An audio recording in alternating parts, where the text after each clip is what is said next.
Hello everyone, आप सबको मेरा नमस्ते and I hope all of you are doing well. आज मैं आप सबको वाल्मीकि रामायण के बाल कांड के षट्सष्टितम सर्ग को पढ़कर सुनाने वाली हूँ और आगे के कुछ और सर्ग को भी पढ़कर सुनाऊंगी। पिछले सर्ग में हमने विश्वामित्र के ब्राह्मणत्व की प्राप्ति के प्रसंग को जाना था। इस सर्ग में हम जानने वाले हैं कि राजा जनक विश्वामित्र और राम लक्ष्मण का सत्कार कर उनके यहाँ रखे हुए धनुष का परिचय देते हैं। तो स्टार्ट करने से पहले मैं विष्णु सहस्त्र नाम के एक श्लोक को पढ़ना चाहूंगी। असंख्येयो अप्रमेय आत्मा विशिष्ट शिष्टकृत शुचि सिद्धार्थ सिद्ध संकल्प सिद्धिद सिद्धि साधना, अर्थात जो नाम और गुणों की संख्या द्वारा न गिने जा सकने वाले हैं, मन और वाणी द्वारा भी भली भांति न जाने जा सकने वाले हैं, सबसे श्रेष्ठ हैं, अशिष्ट को भी शिष्ट बनाने वाले हैं, परम शुद्ध हैं, सिद्ध मनोरथ वाले हैं, सिद्ध संकल्प वाले हैं, कर्म करने वालों को उनके कर्मों के अनुरूप फल देने वाले हैं, अर्थात धर्म अर्थ कामादि फल अनुषांगिक रूप से सिद्ध करने वाले हैं, सिद्धि साधना अर्थात धर्म अर्थ कामादि फल आनुषांगिक रूप से सिद्ध करने वाले हैं। ऐसे भगवान विष्णु हैं। तो स्टार्ट करते हैं 66वां सर्ग। राजा जनक का विश्वामित्र और राम लक्ष्मण का सत्कार करके उन्हें अपने यहाँ रखे हुए धनुष का परिचय देना और धनुष चढ़ा देने पर श्री राम के साथ उनके विवाह का निश्चय प्रकट करना। तदंतर दूसरे दिन निर्मल प्रभात काल आने पर धर्मात्मा राजा जनक ने अपने नित्य नियम पूरा करके श्री राम और लक्ष्मण सहित महात्मा विश्वामित्र जी को बुलाया और शास्त्रीय विधि के अनुसार मुनि तथा उन दोनों महामनस्वी राजकुमारों का पूजन करके इस प्रकार कहा। भगवान, आपका स्वागत है। निष्पाप महर्षि, आप मुझे आज्ञा दीजिए कि मैं आपकी क्या सेवा करूं, क्योंकि मैं आपका आज्ञा पालक हूँ। एव मुक्त स धर्मात्मा जनकेन महात्मना प्रत्युवाच मुनिश्रेष्ठो वाक्यम वाक्य विशारदः। महात्मा जनक के ऐसा कहने पर बोलने में कुशल धर्मात्मा मुनिश्रेष्ठ विश्वामित्र ने उनसे यह बात कही। महाराज, राजा दशरथ के ये दो पुत्र विश्वविख्यात क्षत्रिय वीर हैं और आपके यहाँ यह जो श्रेष्ठ धनुष रखा है उसे देखने की इच्छा करते हैं। आपका कल्याण हो, वह धनुष इन्हें दिखा दीजिए, इससे उनकी इच्छा पूरी हो जाएगी। फिर ये दोनों राजकुमार उस धनुष को दर्शन मात्र से संतुष्ट हो इच्छा अनुसार अपनी राजधानी को लौट जाएंगे। मुनि के ऐसा कहने पर राजा जनक महामुनि विश्वामित्र से बोले, मुनिवर, इस धनुष का वृत्तांत सुनिए। जिस उद्देश्य से यह धनुष यहाँ रखा गया है वह सब बताता हूँ। भगवान निमि के ज्येष्ठ पुत्र राजा देवरात के नाम से विख्यात थे। उन्हीं महात्मा के हाथ में यह धनुष धरोहर के रूप में दिया गया था। कहते हैं पूर्व काल में दक्ष यज्ञ विध्वंस के समय परम पराक्रमी भगवान शंकर ने खेल खेल में ही रोष पूर्वक इस धनुष को उठाकर यज्ञ विध्वंस के पश्चात देवताओं से कहा, देवगण, मैं यज्ञ में भाग प्राप्त करना चाहता था किंतु तुम लोगों ने नहीं दिया, इसलिए इस धनुष से मैं तुम सब लोगों के परम पूजनीय श्रेष्ठ अंग मस्तक काट डालूंगा। मुनि श्रेष्ठ, यह सुनकर संपूर्ण देवता उदास हो गए और स्तुति के द्वारा देवादिदेव महादेव को प्रसन्न करने लगे। अंत में उन पर भगवान शिव प्रसन्न हो गए। प्रसन्न होकर उन्होंने उन सब महामनस्वी देवताओं को यह धनुष अर्पण कर दिया। वही यह देवादिदेव महात्मा भगवान शंकर का धनुष रत्न है जो मेरे पूर्वज महाराज देवरात के पास धरोहर के रूप में रखा गया था। एक दिन मैं यज्ञ के लिए भूमि शोधन करते समय खेत में हल चरा रहा था। उसी समय हल के अग्रभाग से जोती गई भूमि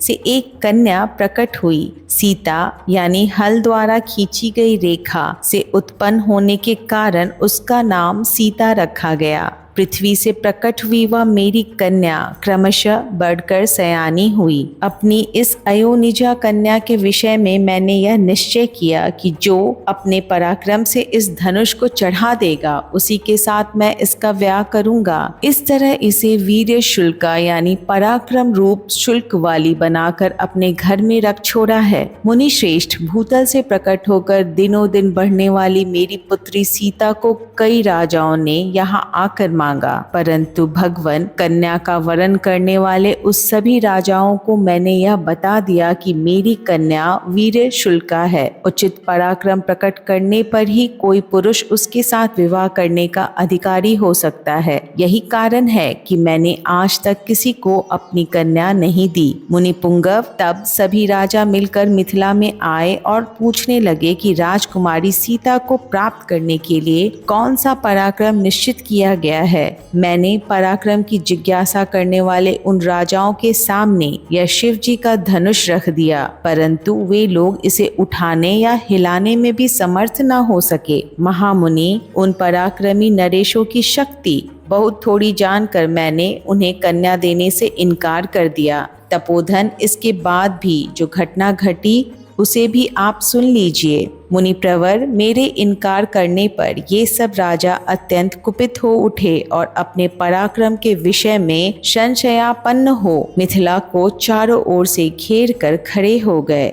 मेरे द्वारा अपना तिरस्कार हुआ मानकर उन श्रेष्ठ नरेशों ने अत्यंत रुष्ट हो मिथिलापुरी को सब ओर से पीड़ा देना प्रारंभ कर दिया। मुनि श्रेष्ठ, पूरे 1 वर्ष तक वे घेरा डाले रहे। इस बीच में युद्ध के सारे साधन क्षीण हो गए। इससे मुझे बहुत दुख हुआ। तब मैंने तपस्या के द्वारा समस्त देवताओं को प्रसन्न करने की चेष्टा की। देवता बहुत प्रसन्न हुए और उन्होंने मुझे चतुरंगिनी सेना प्रदान की। फिर तो हमारे सैनिकों की मार खाकर वे सभी पापाचारी राजा जो बलहीन थे अथवा जिनके बलवान होने में संदेह था, मंत्रियों सहित भागकर विभिन्न दिशाओं में चले गए। मुनिश्रेष्ठ, यही वह परम प्रकाशमान धनुष है। उत्तम व्रत का पालन करने वाले महर्षि, मैं उसे श्री राम और लक्ष्मण को भी दिखाऊंगा। मुने, यदि श्री राम इस धनुष की प्रत्यंचा चढ़ा दें तो मैं अपनी अयोनिजा कन्या सीता को इन दशरथ कुमार के हाथ में दे दूं। इस प्रकार श्री वाल्मीकि निर्मित आर्ष रामायण आदि काव्य के बालकांड में 66वां सर्ग पूरा हुआ। अब स्टार्ट करते हैं सप्तषष्ठितम सर्ग यानी 67वां सर्ग। श्री राम के द्वारा धनुर्भंग तथा राजा जनक का विश्वामित्र की आज्ञा से राजा दशरथ को बुलाने के लिए मंत्रियों को भेजना। जनक की यह बात सुनकर महामुनि विश्वामित्र बोले, राजन, आप श्री राम को अपना धनुष दिखाइए। तब राजा जनक ने मंत्रियों को आज्ञा दी। चंदन और मालाओं से सुशोभित वह दिव्य धनुष यहाँ ले आओ। राजा जनक की आज्ञा पाकर वे अमित तेजस्वी मंत्री नगर में गए और उस धनुष को आगे करके पुरी से बाहर निकाले। वह धनुष 8 पहियों वाली लोहे की बहुत बड़ी संदूक में रखा गया था। उसे मोटे ताजे 5000 महामनस्वी वीर किसी तरह ठेल कर वहां तक ला सके। लोहे की वह संदूक जिसमें धनुष रखा गया था लाकर उन मंत्रियों ने देवोपम राजा जनक से कहा, राजन, मिथिलापति राजेंद्र, यह समस्त राजाओं द्वारा सम्मानित श्रेष्ठ धनुष है। यदि आप इन दोनों राजकुमारों को दिखाना चाहते हैं तो दिखाइए। उनकी यह बात सुनकर राजा जनक ने हाथ जोड़कर महात्मा विश्वामित्र तथा दोनों भाई श्री राम और लक्ष्मण से कहा, ब्राह्मण, यही वह श्रेष्ठ धनुष है जिसका जनक वंशी नरेशों ने सदा ही पूजन किया है तथा जो इसे उठाने में समर्थ न हो सके उन महापराक्रमी नरेशों ने भी इसका पूर्व काल में सम्मान किया है। इसे समस्त देवता, असुर, राक्षस, गंधर्व, बड़े यक्ष, किन्नर तथा महानाग भी नहीं चढ़ा सके हैं। फिर इस धनुष को खींचने, चढ़ाने, इस पर वान संधान करके इसकी प्रत्यंचा पर टंकार देने तथा इसे उठाकर इधर उधर हिलाने में मनुष्य की कहाँ शक्ति है। मुनि प्रवर, यह श्रेष्ठ धनुष यहाँ लाया गया है। महाभाग, इसे इन दोनों राजकुमारों को दिखाइए। श्री राम सहित विश्वामित्र ने जनक का यह कथन सुनकर रघुनंदन से कहा, वत्स राम, इस धनुष को देखो। महर्षि की आज्ञा से श्री राम ने जिसमें वह धनुष था उस संदूक को खोलकर उस धनुष को देखा और कहा, अच्छा, अब मैं इस दिव्य एवं श्रेष्ठ धनुष में हाथ लगाता हूँ। मैं इसे उठाने और चढ़ाने का भी प्रयत्न करूंगा। तब राजा और मुनि मुनि ने एक स्वर में कहा, हाँ ऐसा ही करो। मुनि की आज्ञा से रघुकुल नंदन धर्मात्मा श्री राम ने उस धनुष को बीच से पकड़कर लीला पूर्वक उठा लिया और खेल सा करते हुए उस पर प्रत्यंचा चढ़ा दी। उस समय कई हजार मनुष्यों की दृष्टि उन पर लगी थी। प्रत्यंचा चढ़ाकर महायशस्वी नरश्रेष्ठ श्री राम ने यूं ही उस धनुष को कान तक खींचा, त्यों ही वह बीच से ही टूट गया। टूटते समय उससे वज्रपात के समान बड़ी भारी आवाज हुई। ऐसा जान पड़ा मानो पर्वत फट पड़ा हो। उस समय महान भूकंप आ गया। मुनिवर विश्वामित्र, राजा जनक और रघुकुल भूषण दोनों भाई श्री राम और लक्ष्मण को छोड़कर शेष जितने लोग वहां खड़े थे वे सब धनुष के टूटने से उस भयंकर शब्द से मूर्छित होकर गिर पड़े। थोड़ी देर में जब सबको चेत हुआ तब निर्भय होकर राजा जनक ने, जो बोलने में कुशल और वाक्य के मर्म को समझने वाले थे, हाथ जोड़कर मुनिवर विश्वामित्र से कहा, भगवान, मैंने दशरथ नंदन श्री राम का पराक्रम आज अपनी आंखों से देख लिया। महादेव जी के धनुष को चढ़ाना यह अत्यंत अद्भुत, अचिंत्य और अत्कृत घटना है। मेरी पुत्री सीता दशरथ कुमार श्री राम को पति रूप में प्राप्त करके जनक वंश की कीर्ति का विस्तार करेगी। कुशिक नंदन, मैंने सीता को वीर शुल्का यानी पराक्रम रूपी शुल्क से ही प्राप्त होने वाली बताकर जो प्रतिज्ञा की थी वह आज सत्य एवं सफल हो गई। सीता मेरे लिए प्राणों से भी बढ़कर है। अपनी यह पुत्री मैं श्री राम को समर्पित करूंगा। ब्राह्मण कुशिक नंदन, आपका कल्याण हो। यदि आपकी आज्ञा हो तो मेरे मंत्री रथ पर सवार होकर बड़ी उतावली के साथ शीघ्र ही अयोध्या को जाएं और विनय युक्त वचनों द्वारा महाराज दशरथ को मेरे नगर में लिवा लाएं। साथ ही यहाँ का सब समाचार बताकर यह निवेदन करें कि जिसके लिए पराक्रम का ही शुल्क नियत किया गया था, उन जनक कुमारी सीता का विवाह श्री रामचंद्र जी के साथ होने जा रहा है। ये लोग महाराज दशरथ से भी यह कह दें कि आपके दोनों पुत्र श्री राम और लक्ष्मण विश्वामित्र जी के द्वारा सुरक्षित हो मिथिला में पहुंच गए हैं। इस प्रकार प्रीति युक्त हुए राजा दशरथ को यह शीघ्रगामी सचिव जल्दी ही यहाँ बुला लाए। विश्वामित्र ने तथास्तु कहकर राजा की बात का समर्थन किया। तब धर्मात्मा राजा जनक ने अपनी आज्ञा का पालन करने वाले मंत्रियों को समझा बुझाकर यहाँ का ठीक ठीक समाचार महाराज दशरथ को बताने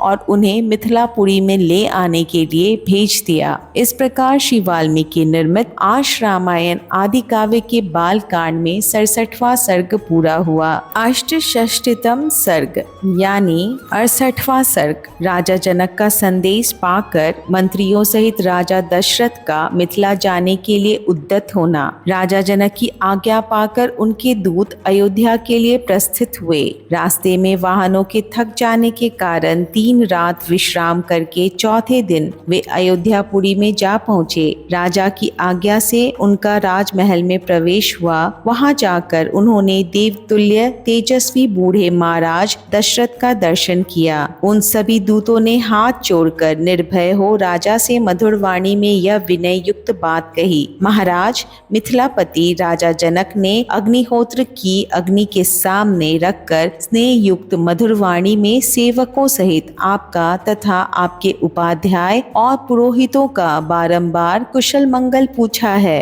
इस प्रकार व्यग्रता रहित कुशल पूछकर मिथिलापति विदेराज ने महर्षि विश्वामित्र की आज्ञा से आपको यह संदेश दिया है। राजन, आपको मेरी पहले की हुई प्रतिज्ञा का हाल मालूम होगा। मैंने अपनी पुत्री के विवाह के लिए पराक्रम का ही शुल्क नियत किया था। उसे सुनकर कितने ही राजा अमर्ष में भरे हुए आए, किंतु यहाँ पराक्रमहीन सिद्ध हुए और विमुख होकर घर लौट गए। नरेश्वर, मेरी इस कन्या को विश्वामित्र जी के साथ अकस्मात घूमते फिरते आए हुए आपके पुत्र श्री राम ने अपने पराक्रम से जीत लिया है। महाबाहो, हो, महात्मा श्री राम ने महान जन समुदाय के मध्य मेरे यहाँ रखे हुए रत्न स्वरूप दिव्य धनुष को बीच से तोड़ डाला है। अतः मैं इन महात्मा श्री रामचंद्र जी को अपनी वीर शुल्का कन्या सीता प्रदान करूंगा।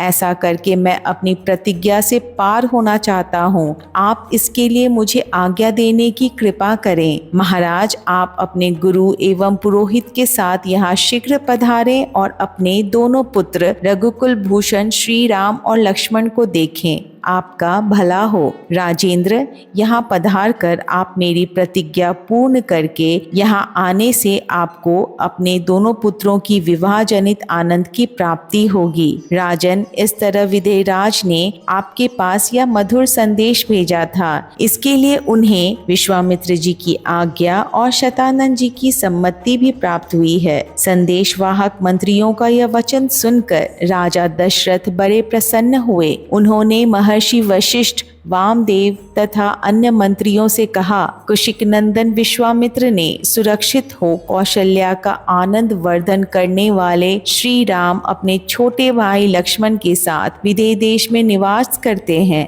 वहाँ महात्मा राजा जनक ने कुकुस्त कुल भूषण श्री राम के पराक्रम को प्रत्यक्ष देखा है, इसलिए वे अपनी पुत्री सीता का विवाह रघुकुल रत्न राम के साथ करना चाहते हैं। यदि आप लोगों की रुचि एवं सम्मति हो तो हम लोग शीघ्र ही महात्मा जनक की मिथिलापुरी को चलें, इसमें विलंब ना हो। यह सुनकर समस्त महर्षियों सहित मंत्रियों ने बहुत अच्छा कहकर एक स्वर में चलने की सम्मति दी। राजा बड़े प्रसन्न हुए और मंत्रियों से बोले, कल सवेरे ही यात्रा कर देनी चाहिए। महाराज दशरथ के सभी मंत्री समस्त सद्गुणों से संपन्न थे।